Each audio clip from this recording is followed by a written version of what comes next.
السلام عليكم ورحمة الله وبركاته.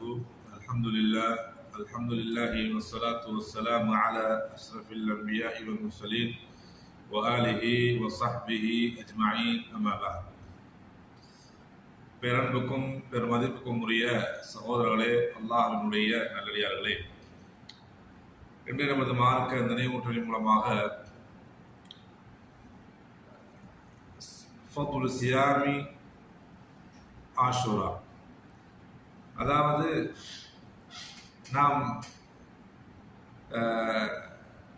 இந்த முஹர்ரம் மாதத்தில் அவசியம் நாம் படிக்கப்பட வேண்டிய ஒரு நோன்பு, அதுதான் ஆஷூரா மாதத்தினுடைய, இந்த முஹர்ரம் மாதத்தினுடைய 10வது நோன்பாகிய ஆஷூரா நோன்பு. ஆஷூரா நோன்பு என்று சொல்லப்படக்கூடிய நோன்பாக இருக்கு. அன்புக்குரிய சகோதரர்களே, இந்த நோன்பை பொறுத்தவரையில்